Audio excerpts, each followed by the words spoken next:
Hello बच्चों, आप सभी का हिसाब मैथमेटिक्स में स्वागत है। बच्चों आइए हम आज क्लास 9 का एक्सरसाइज 6.1 का क्वेश्चन नंबर 2 को डिस्कस करते हैं। इसके पहले लेक्चर हमने क्वेश्चन नंबर 1 को डिस्कस किया था।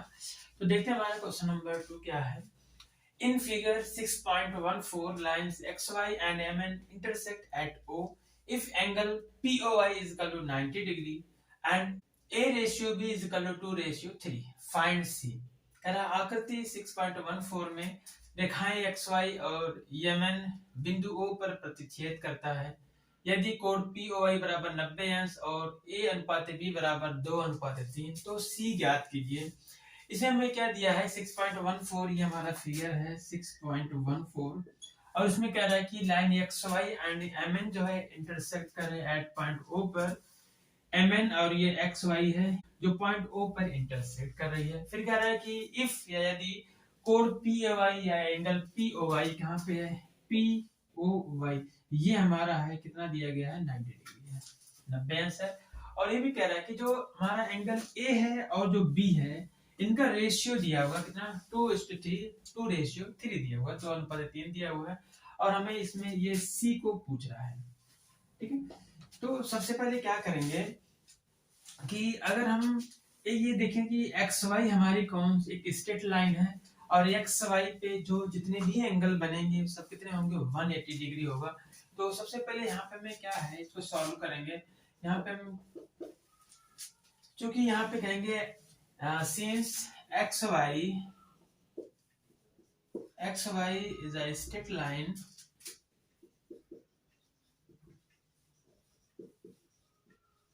XY क्या हमारा है एक रेखा है, चूंकि XY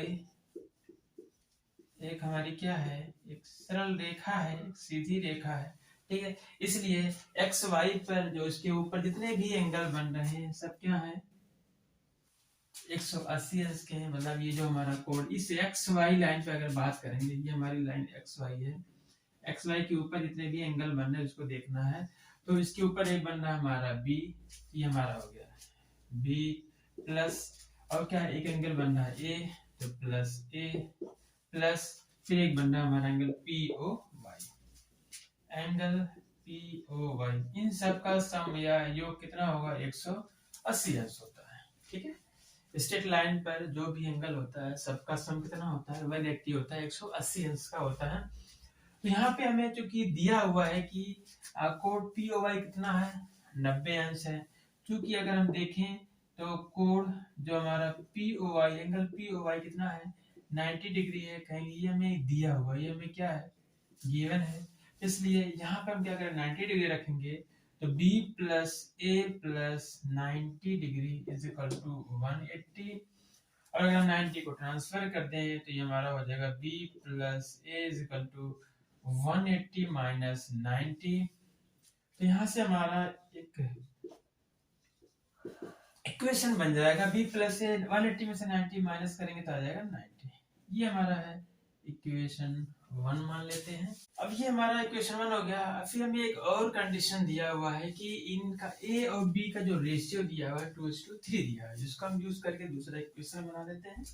क्योंकि हमें A रेशियो B ये है 2:3, ये हमें गिवन है, पहले से क्या है हमें दिया हुआ है कि A रेशियो B कितना है 2:3 है। तो इसका मतलब ये है कि ये A बटे B बराबर क्या आ गया 2/3 आ गया।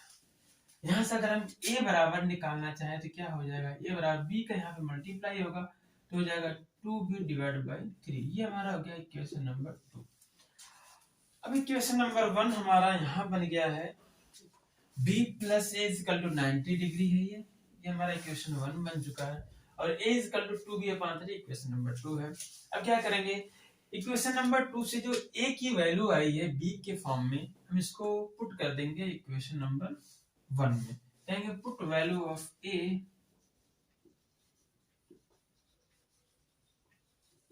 In equation, put value of A in equation 1, या फिर कहेंगे समीकरण 1 और 2 से, या फिर कहेंगे समीकरण कहेंगे A का मान समीकरण 1 में रखने पर। तो समीकरण 1 हमारा है इतना B प्लस ए बराबर 90 है, ये हमारा समीकरण 1 है। अब क्या करेंगे, ए का मान उठा के यहाँ पे रख देंगे, तो ये हो जाएगा b प्लस ए का मान है 2b/3 = 90। इसको थोड़ा हम सॉल्व करते हैं, तो 3 का मल्टीप्लाई होगा, ये हो जाएगा 3b प्लस 2b/3 = 90। 3 और 2 को जोड़ेंगे, आ जाएगा यहाँ पे आ जाएगा हमारा 5b / 3 = 90 हो गया, यहाँ 90 है।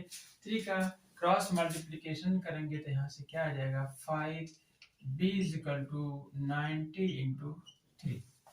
तो यहाँ से b अगर हम निकालना चाहें तो b होगा 90 × 3 / 5, हमारा b की वैल्यू आ जाएगी। तो 5 से डिवाइड करेंगे, हमारा आ जाएगा 18 और गुणे 3, क्योंकि 18 बचे 90 होगा और हमारा यहाँ 3 बचेगा, 18 × 3 = 54। तो b बराबर आ गया 54, मतलब जो b की वैल्यू आ गई, कितनी आ गई, ये 54 डिग्री आ गया। ठीक है, b की वैल्यू 54 डिग्री आ गया। यहाँ से कहेंगे put value of b in equation 2, मतलब b का मान हिंदी लिखें तो b का मान समीकरण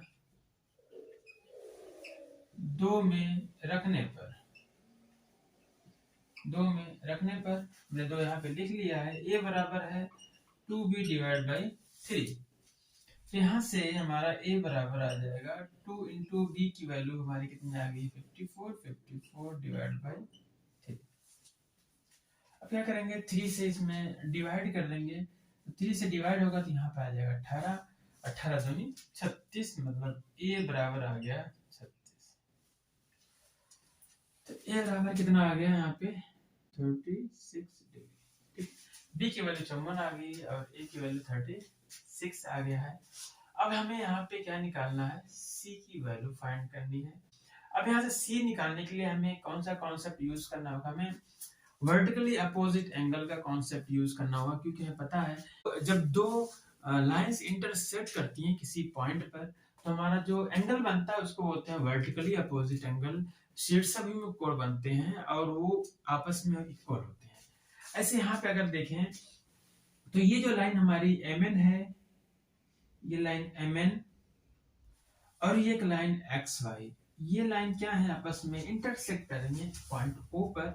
तो इसका मतलब इनका जो वर्टिकली अपोजिट एंगल बनेगा वो आपस में इक्वल होगा। तो इसका अगर वर्टिकली अपोजिट एंगल देखें, एक तो हमारा इसके अपोजिट वाला कौन सा एंगल माना जाएगा, सिर्फ ये दोनों लाइन को देखना, तो ये पूरा एंगल हो जाएगा, ये पूरा क्या होगा, एक साथ में वर्टिकली अपोजिट एंगल, मतलब एंगल C जो होगा बराबर हो जाएगा एंगल A + 90। तो इसमें हम इसको कर लेते हैं, तो इसमें हम कहेंगे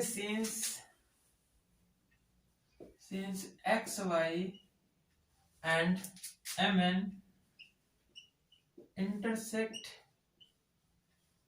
at O, कहेंगे जो हमारी लाइन xy और mn है वो बिंदु O पर प्रतिच्छेद करती हैं। जब प्रतिच्छेद करती हैं तो कहेंगे जो हमारा वर्टिकली अपोजिट एंगल होगा, एक होगा एंगल XOY जिसे हम कह रहे हैं C, ये बराबर होगा इस एंगल के, इस पूरे एंगल के, ये पूरा एंगल हमारा A और प्लस इस एंगल के बराबर होगा, 90 के बराबर होगा। कहेंगे किससे, वर्टिकली अपोजिट एंगल से।